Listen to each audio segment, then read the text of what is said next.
At 9:30 at night, Bill eventually decided to give up and headed upstairs to the bedroom. His stunning 26-year-old wife, Anna, was getting ready to head out with her friends. Although he wasn't exactly thrilled when she went out with these women on Friday, he was unable to accept it as a new weekly habit. She sighed as she noticed the look on his face. "You're not going to sulk about this, are you?" He gestured to her seductive sky blue underwear and the little frock that was spread out on the bed. She was quite seductive in them. He remarked, "I've never seen these before." She seems a little ashamed. "Well, yes, I bought them just this week." After thinking about it for a while, he went to the restroom and came back carrying her underwear from the laundry basket. "So is this normal for a husband?" He held up a pretty ordinary average pair of underwear and bra. He pointed to the little sky blue bra and lace thong, barely masking her charms, and said, "But you happily bought this for some men who you've never even met before." He looked at her very closely. He took a deep breath. "Unless, of course, this is just another stroll through the night with the prowling gals. Perhaps you've actually made plans to go on a date with someone there." She gave him a skeptical look, and he cocked his head. "No," she cried out. "No one else exists." "What kind of thought process is that?"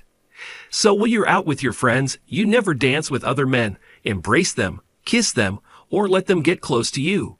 he asked, swerving to avoid answering her question. "How could you possibly put that out there?" She was furious now. "I dare to suggest it because I know more about your friends than you probably realize," he responded. "Two are divorced, one is single, and you make up the group. Do you really think I wouldn't try to bring you down to their level when they're looking for casual encounters?" She hit him. "How dare you judge them?" Calmly, "I'm not passing judgment on them. They're free to make their own choices, as are you." She gave him a wary glance. "So you're advising against my going? How is that even a choice?" "I didn't advise you against leaving. I just wanted to be clear that I think it's improper behavior for a married lady, and that you are being forced into circumstances by your pals that would ultimately damage our marriage." She became enraged.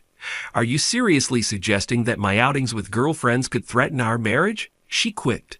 "Stop being such a bastard. I always return to you at home. Why do you worry so much? You're the most attractive woman I've ever met, but you frequent clubs with unmarried girls, which makes me uneasy. Alcohol and enthusiastic men are a certain recipe for danger when added to this." Raising his hand to keep her from interrupting him, he continued. He motioned to her nearly nude appearance and said, "You think this is something your husband should just accept without questions? Our marriage is already at risk. Hey, it's too late now. You're trying to make me late for our meeting at 10 o'clock, which I committed to attend." Maintaining the same attitude, she went back to applying cosmetics. He resolved to try one more time. He said sharply, "You also promised to respect your husband. You seem to be at ease enough to break that pledge. Do you value your friend's sentiments more than mine? Why the devil do you feel this way? Are you not trusting me?" She lost her temper. "I'm simply taking the girls out for drinks. And that's it. For the love of God. Now please leave me alone." He let out a long sigh. "It's just that I want to trust you. But I refuse to sit at home every Friday night wondering if you'll take another step or end up accidentally flirting with some guy. I would never do that." Once more, he cut her off. "Last week, Gail brags on social media about her adventures. That's exactly what she did. And she's one of your buddies. How much time must pass before you begin to think that everything is all right?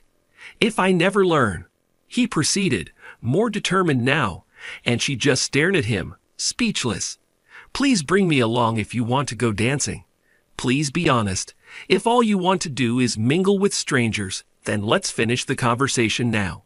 She snapped at him. "You're just being insulting." "No, I'm telling the truth. I don't think you're just into kissing and dirty dancing, and are searching for a brief affair, or, worse, illegal affection. I'm inclined to think you haven't cheated on anyone, but you have this option: go or stay. I have an option too, but ultimately it's your decision. You can party as hard as you want if you go. I'll be gone by the time you return. And now for it," he declared. He had made every effort to let her know how he felt and how much he wanted to save their marriage. She might choose between them and him now. "You're joking."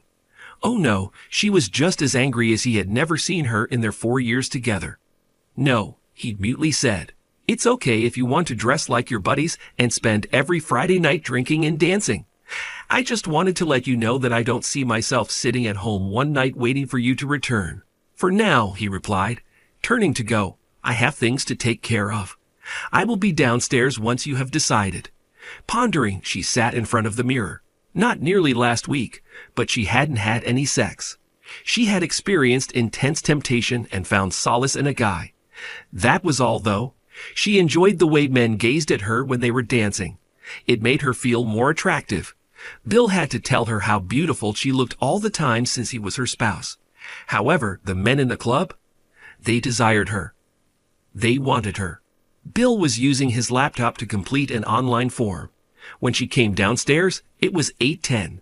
He raised his head. Was she going to stay or go? Her long, thin legs were flaunted by her high-heeled shoes, which vanished beneath a short, form-fitting blue dress. He remained silent.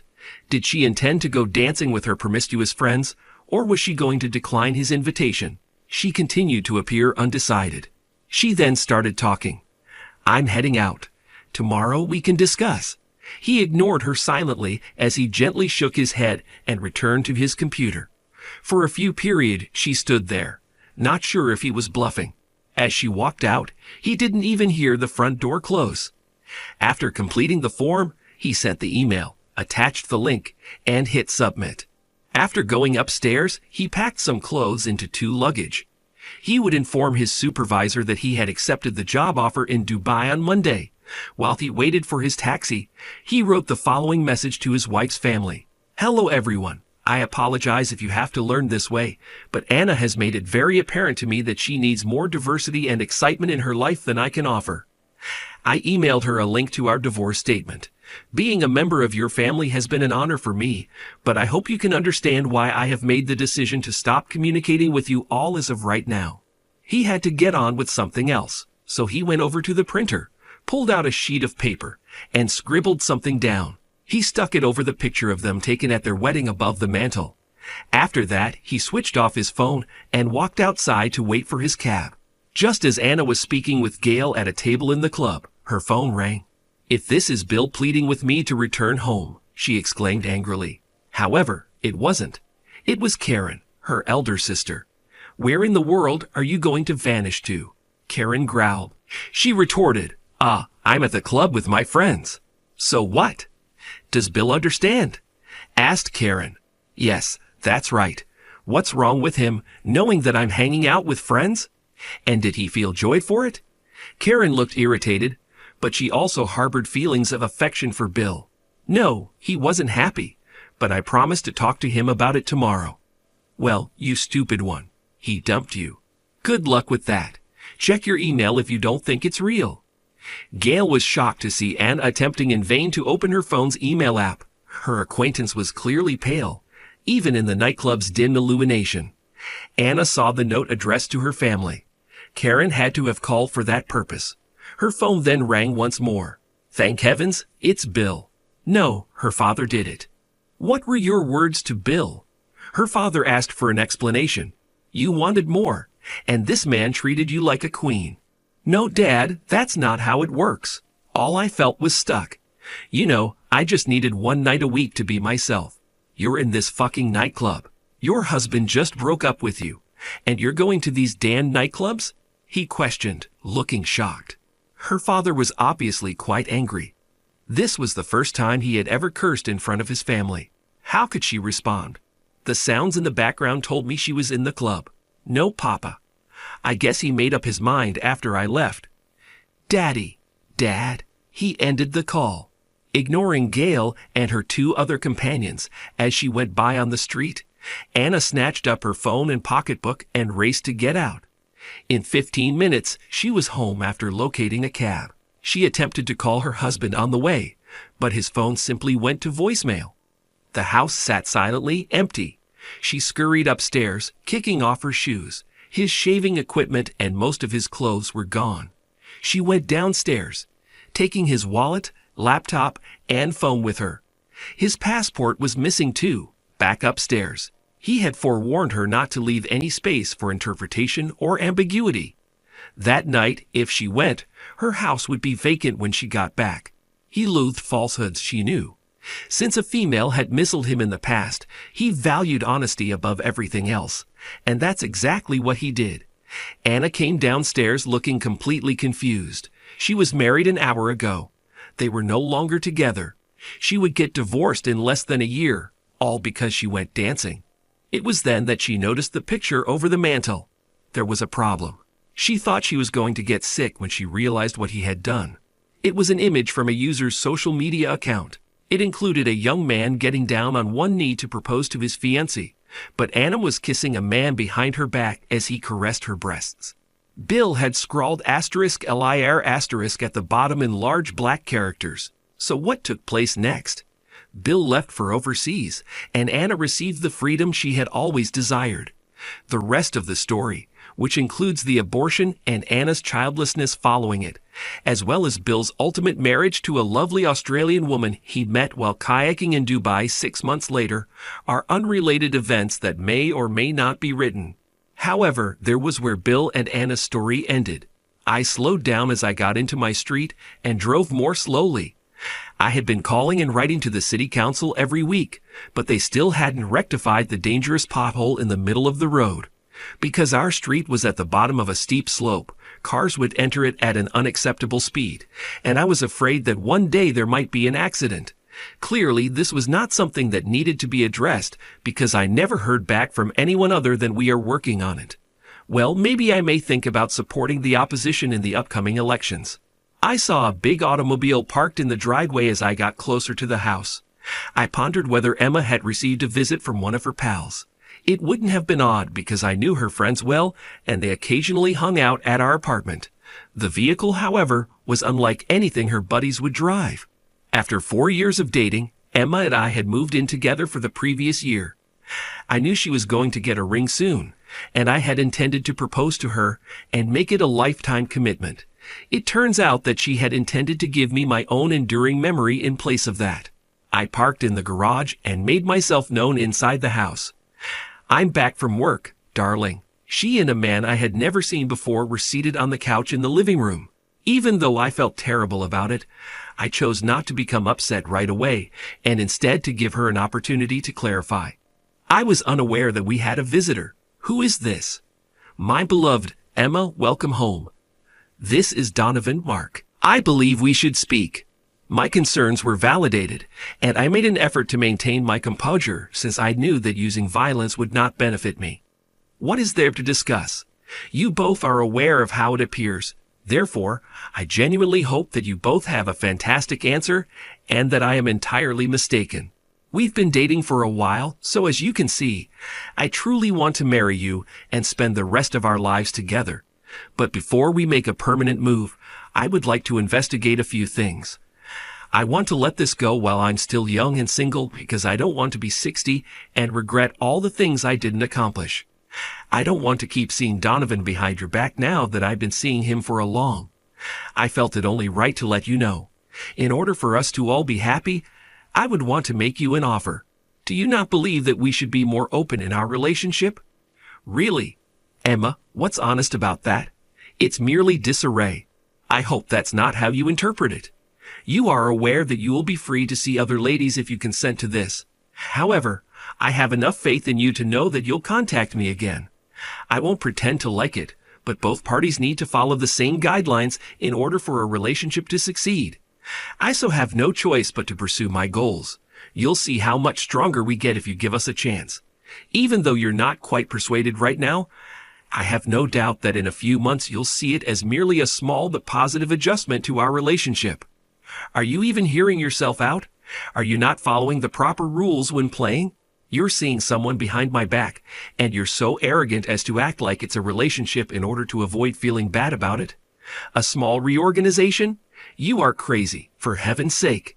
Have you always been so stupid and I haven't noticed it?" Donovan began to say something. "Now pay attention. No, put an end to it. Heaven forbid, this is just an issue for her and me. I have said enough. You two leave my residence immediately. I find your presence intolerable. Emma let out a sigh. Although I sincerely hoped you wouldn't respond in this way, I had a sneaking suspicion it would.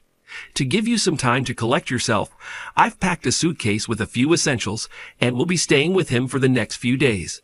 You'll know what it's like for, I'm sure. Leave. Emma thought it was best for her to comply with my demands after noticing the fury in my eyes. She reached over to give me a kiss, but she changed her mind when she noticed the anger in my eyes. After leaving the house, they made their way to his car. In an attempt to maintain my composure, I approached the door and stated, "I hope you know that we're done. When you're free to visit and pick up the remaining items, I'll let you know. That thug is not welcome in my home, so I hope you're wise enough to ask for assistance from someone else." Donovan came up the driver's side, facing the road, while Emma moved closer to me by the passenger seat door. She attempted to offer a final appeal. "Please hold off on making decisions for the time being, darling. I understand that you're upset, and I apologize for causing it, but I think that this will strengthen us over time. I'll wait a few days before speaking with you." The loud noises of an engine roaring at full speed cut off her speech. A red sports car slid down the hill at a speed well over the posted limit while we watched. Emma grew silent as she waited for the automobile to pass, the loud roar making communication difficult. As the automobile got closer, I saw that it was speeding directly into a big pothole, too quickly for me to see and avoid. The car lost control as it dove into the pothole and collided with Donovan's vehicle on the driver's side, which is where Donovan was standing while awaiting the conclusion of Emma's speech. Everything I needed to know was conveyed by her startled look. I forced a grin on my lips. Maybe I should still cast my ballot for the present mayor. As we come to the end of our exploration of human connections, don't forget to like, share, and subscribe to our material. We appreciate your support and hope to see you in upcoming stories.